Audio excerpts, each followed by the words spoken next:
អូនអញ្ចឹងហើយយើងនឹងធ្វើដំណើរឡើងទៅទស្សនានៅខាងលើណាបងប្អូនណាតើខាងក្នុងវាមានសុភាពយ៉ាងណាខាងក្នុងហ្នឹងបងប្អូនណាអញ្ចឹងហើយយើងដើរឡើងទាំងអស់គ្នាយើងដើរតាមដាននៅវីដេអូទាំងអស់គ្នាណាបងប្អូនណា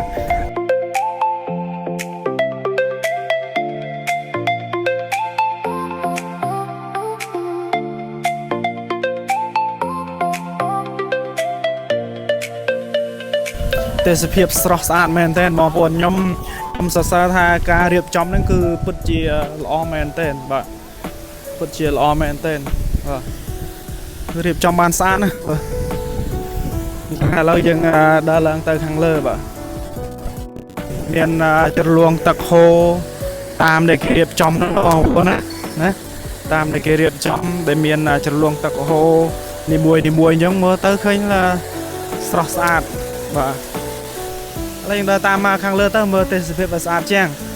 បន្តិចទៀតយើងចុះយើងនឹងដើរតាមខាងក្រោមវិញបាទយ៉ាងហើយបន្តិចទៀតយើងចុះយើងដើរតាមខាងក្រោមវិញអូខេយើងកាន់តែឡើងខ្ពស់មើលចុះទៅខាងក្រោមកាន់តែស្អាតបងប្អូនយើងមកកន្លែងនេះជ្រលងទឹកមិនតូចទេណាជ្រលងទឹកហ្នឹងគឺធំបាទ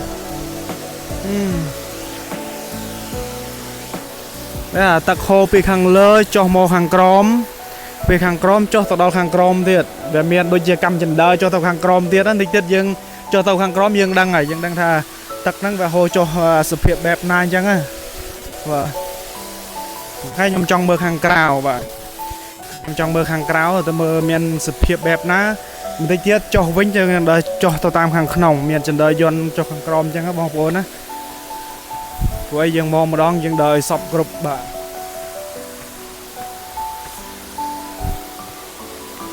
ហើយនឹងគឺជាតំបន់ទេសចរមួយដែល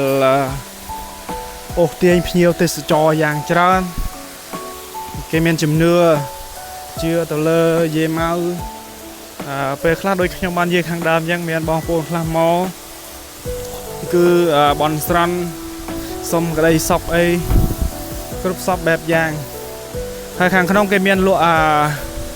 ប្រពដាអនុស្សាវរីយ៍អីក៏ជាច្រើនដែរបើយើងមើល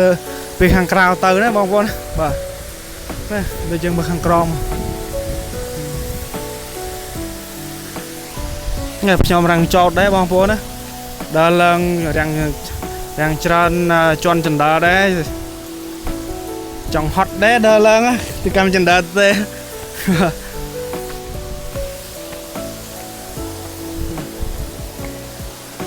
ហើយយើងឡើងមកដល់លើនេះទីទៀតយើងបញ្ចាំងចុះទៅខាងក្រោមតើមើលទេសភាពបែបណាបងប្អូន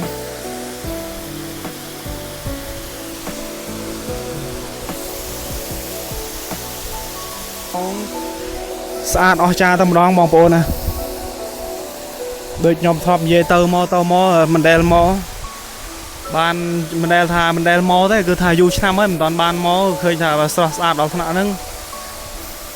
ធ្លាប់តែឃើញគេផ្សាយទៅតាម TikTok Facebook ជាដើមអញ្ចឹងណាបាទ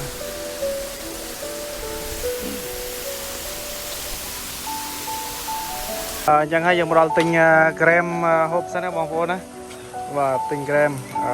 មួយកញ្ចប់ហ្នឹង35,000ដុំបាទ